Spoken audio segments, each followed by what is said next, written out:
With Stewart-Haas Racing closing its doors, Tony Stewart looks back at the legacy of the team he ran with Gene Haas for 15 years. After the two-time NASCAR Cup Series champions' risky move in 2009, the first major triumph came at that year's All-Star race. It was actually the first time that Gene Haas and I were able to meet.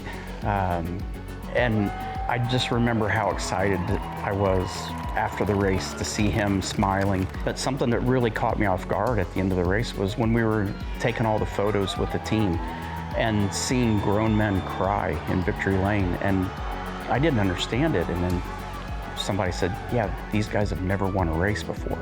And there we are with $1 million check in front of us, winning the All-Star race. So it really put in perspective what the change was about. It wasn't just about me at that point. It was about all these people, and that really set the tone for how I felt about this whole organization moving forward. Stewart and teammate Ryan Newman quickly established the new team as the plucky underdog.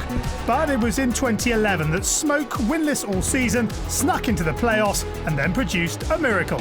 We go out and rifle off a win at Chicago, go the next week to Loudon, win again. And none of us were really doing anything any different. It just seemed like it all just finally came together. You just take them one race at a time after that, but then you knock off Texas, you knock off Martinsville before you even go to Homestead, and the next thing you know, you're tied going in. 2002, he was the champion. 2005, he was the champion. This time, he's an owner driver, and he's going to become a three-time NASCAR Sprint Cup champion. Tony Stewart wins it. Stewart's third title was the first by an owner-driver since 1992, and the landmarks continued, including signing Danica Patrick, the first female driver to get a full-time Cup Series contract and the first to secure pole in the Daytona 500. But the biggest impact was the arrival of Stewart's friend, Kevin Harvick, in 2014, who took the championship to Stewart-Haas in his first year. That's what Kevin does. I mean, he's probably the most well-rounded driver. He understands how to put the right people in place as well. And that's something that when we talked about him coming here and when he came and assembled this team, we knew that there was a good possibility that right out of the gate, once all those guys gelled as a unit, the sky was the limit. Stewart himself retired from Cup Series racing in 2016, but not before one last race win. Well, I think every year that I ran in NASCAR, I at least won one event. You never know when your last win is going to happen.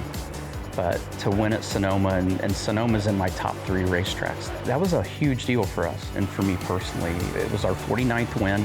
How did Tony Stewart win? How did that happen? I'm a little bit greedy. I wanted that big 5-0. I wanted 50 wins. But there's a ton of drivers in the Cup Series now that would die to have 49 wins in the series. So I'm very grateful. And at least winning that race that year, that kept the streak alive.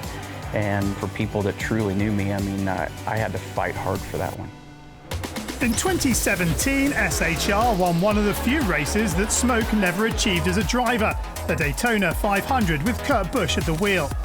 And in 2020, Harvick won the regular season championship with an incredible 9 victories, contributing to the more than 100 race wins the organization achieved in NASCAR's top categories. While Cole Custer produced another championship in the 2023 Xfinity Series, their last Cup Series win came courtesy of Chase Briscoe this September. The way he won that race at Darlington and the move he made to take the lead and really kind of encompassed what SHR is all about. We don't throw caution to the wind necessarily, but we've taken risk in the past. It's produced wins, it's produced championships, and Chase's win at the Southern 500 in the history of that race and what it means to NASCAR, I think for sure it's a great bookend for us. I think probably one of the biggest things I'm most proud of is we did more with less.